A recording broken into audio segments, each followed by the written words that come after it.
Hello അസ്സലാമു അലൈക്കും നമസ്കാരം. Welcome to tales of Neju. ഇന്ന് നല്ല ടേസ്റ്റി ആയിട്ടുള്ള ഒരു ഡ്രിങ്കിൻ്റെ റെസിപ്പിയുമായിട്ടാണ് വന്നിട്ടുള്ളത്. ഇപ്പോൾ നോമ്പുകാലൊക്കെ ആയതുകൊണ്ട് ഈ ഡ്രിങ്ക് ഒന്ന് എല്ലാവരും ട്രൈ ചെയ്ത് നോക്കുക. ക്ഷീണം അകറ്റാനും അതുപോലെ തന്നെ വിശപ്പകറ്റാനൊക്കെ പറ്റിയിട്ടുള്ള നല്ലൊരു ഡ്രിങ്കാണ്. ഫ്രൂട്ട്സൊക്കെ യൂസ് ചെയ്തിട്ട് ഉണ്ടാക്കിയെടുക്കുന്ന നല്ലൊരു ഡ്രിങ്കാണ്. അപ്പോൾ വീഡിയോ ഇഷ്ടപ്പെട്ട് കഴിഞ്ഞാൽ ലൈക്ക് ചെയ്യുക. അതുപോലെ സബ്സ്ക്രൈബ് ചെയ്യാത്ത ആരെങ്കിലും ഉണ്ടെങ്കിൽ ചാനൽ സബ്സ്ക്രൈബ് ചെയ്ത് തൊട്ടടുത്ത് കാണുന്ന ബെല്ലൈക്കണും കൂടി പ്രസ് ചെയ്ത് അതിൽ ഓൾ എന്ന ഓപ്ഷനും കൂടി പ്രസ് ചെയ്ത് കൊടുക്കുക. അപ്പോൾ നമുക്ക് വീഡിയോയിലോട്ട് പോകാം. ഈ ഒരു ഡ്രിങ്ക് ഉണ്ടാക്കാനായിട്ട് ആദ്യം തന്നെ 1 കപ്പ് ചൊവ്വരി എടുത്തിട്ടുണ്ട്. സാബൂനരി എന്നൊക്കെ പറയുന്ന ആ ഒരു അരിയാണ് എടുത്തിട്ടുള്ളത്. ഇനി സാബൂനരി നന്നായിട്ട് കഴുകിയെടുത്തിട്ടുണ്ട്. അതിനുശേഷം കുക്കറിലാണ് വേവിച്ചെടുക്കുന്നത്. കുക്കറിലേക്ക് സാബൂനരി ഇട്ട് കൊടുത്തിട്ടുണ്ട്. ഇനി ഇതിലേക്ക് ആവശ്യമായിട്ടുള്ള വെള്ളം ഒഴിച്ചു കൊടുക്കുക.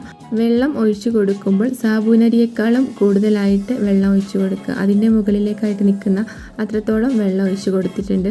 പിന്നെ ഇതിലേക്കൊരു 1/4 ടീസ്പൂണോളം ഉപ്പ് കൂടെ ഇട്ട് കൊടുത്തിട്ട് കുക്കറിൽ ഒരു വിസിലിൽ വേവിച്ചെടുക്കുക.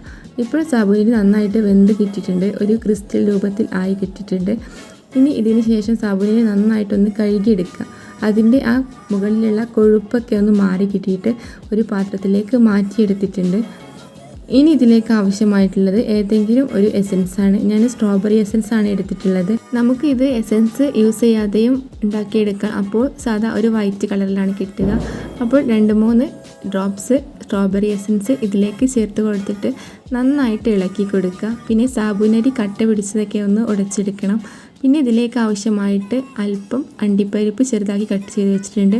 പിന്നെ ചെറീസ്, പൈനാപ്പിൾ, ആപ്പിൾ, പഴം, മാങ്ങ, അതുപോലെ പച്ച മുന്തിരിയാണ് എടുത്തിട്ടുള്ളത്. ഇതൊക്കെ ചെറുതാക്കി കട്ട് ചെയ്തെടുത്തിട്ടുണ്ട്. പിന്നെ ഇതിലേക്ക് 1 ലിറ്റർ പാലെടുത്തിട്ടുണ്ട്. അതിലേക്ക് ആവശ്യമായിട്ടുള്ള പഞ്ചസാര, ഒരു 1/4 കപ്പ് പഞ്ചസാര എടുത്തിട്ടുണ്ട്. എന്നിട്ട് നന്നായിട്ട് ഇളക്കി കൊടുത്തിട്ട് പാലൊന്ന് തിളപ്പിച്ചെടുക്കുക. ഇനി ഇതിലേക്ക് ആവശ്യമായിട്ടുള്ളത് പാൽപ്പൊടിയാണ്. പാൽപ്പൊടിക്ക് പകരം മിൽക്ക് മെയ്ഡും യൂസ് ചെയ്യാം. മിൽക്ക് മെയ്ഡ് യൂസ് ചെയ്യുമ്പോൾ പഞ്ചസാര അല്പം കുറച്ച് കൊടുക്കുക. പിന്നെ ഇതിലേക്ക് ഞാൻ എടുത്തിട്ടുള്ളത് 4 ടീസ്പൂണോളം പാൽപ്പൊടിയാണ്. പാൽപ്പൊടി ഇട്ട് കൊടുത്ത ശേഷം നന്നായിട്ട് മിക്സ് ചെയ്ത് കൊടുക്കുക. എന്നിട്ട് പാല് നന്നായിട്ടൊന്ന് തിളപ്പിച്ചെടുക്കുക.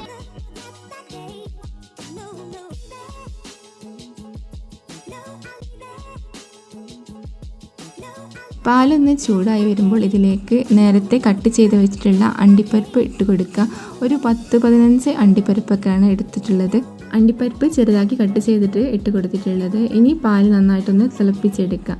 ഇപ്പോൾ ഇതാ പാല് തിള വന്നിട്ടുണ്ട്. ഇനി ഫ്ലെയിം ഓഫ് ചെയ്തിട്ട് പാലൊന്ന് തണുക്കാനായിട്ട് മാറ്റി വയ്ക്കാം.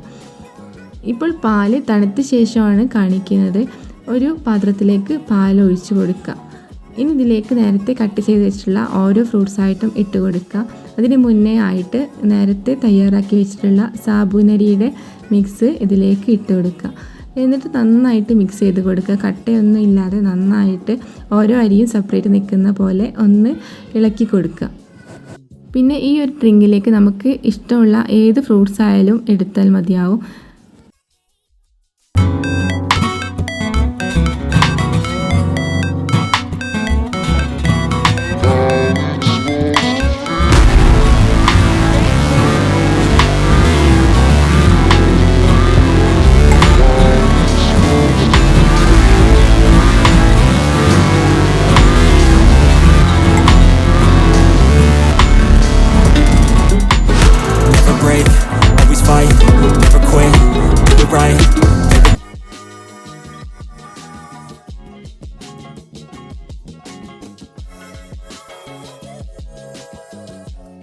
ഇപ്പോൾ ഫ്രൂട്ട്സൊക്കെ ഇട്ട് കൊടുത്തിട്ടുണ്ട്. ഇനി നന്നായിട്ട് മിക്സ് ചെയ്ത് കൊടുക്കുക. ഈ പാലിൽ കിടന്ന് നന്നായിട്ട് ഫ്രൂട്ട്സൊക്കെ നന്നായിട്ട് മിക്സായി വരട്ടെ. അതുവരെ നന്നായിട്ടൊന്ന് മിക്സ് ചെയ്ത് കൊടുക്കുക. പിന്നെ ഇതിൻ്റെ ഇടയ്ക്കൊക്കെ സാബൂനരി കട്ട പിടിച്ചിരിക്കുന്നതൊക്കെ നന്നായിട്ടൊന്ന് ഉടച്ച് കൊടുക്കുക. പിന്നെ ഈ ഒരു ഡ്രിങ്ക് നല്ല തണുപ്പിച്ച് കഴിക്കുമ്പോഴാണ് ടേസ്റ്റ് കൂടുതൽ. അപ്പോൾ ഇതിനേക്കാളും കുറച്ചുകൂടെ ഒന്ന് കട്ടിക്ക് നിൽക്കും. ഇനി ഇതിലേക്ക് അല്പം സബ്ജ സീഡ്, അതായത് ബ്ലാക്ക് കസ്കസ് ഇട്ട് കൊടുത്തിട്ടുണ്ട്. ഒരു 10 മിനിറ്റ് മുന്നേ സോക്ക് ചെയ്ത് വെച്ചതായിരുന്നു. അതുകൂടെ ഇട്ട് കൊടുത്തിട്ട് നന്നായിട്ടൊന്ന് മിക്സ് ചെയ്ത് കൊടുക്കുക. ഇപ്പോൾ ഇതാ ടേസ്റ്റി ആയിട്ടുള്ള ഡ്രിങ്ക് റെഡി ആയിട്ടുണ്ട്. ഇനി ഇത് ഒരു അരമണിക്കൂറെങ്കിലും ഫ്രിഡ്ജിലൊന്ന് വെക്കണം. അപ്പോൾ കുറച്ചും കൂടെ ഒന്ന് കട്ടിക്കായി കിട്ടും. അപ്പോൾ എല്ലാവരും ഈ റെസിപ്പി ഒന്ന് ട്രൈ ചെയ്ത് നോക്കുക. ട്രൈ ചെയ്തിട്ട് ഫീഡ്ബാക്ക് ഒന്ന് കമൻറ്റ് ചെയ്യുക. അതുപോലെ തന്നെ വീഡിയോ ഇഷ്ടപ്പെട്ട് കഴിഞ്ഞാൽ ലൈക്ക് ചെയ്യുക, ഷെയർ ചെയ്യുക, കമൻറ്റ് ചെയ്യുക. Thanks for watching.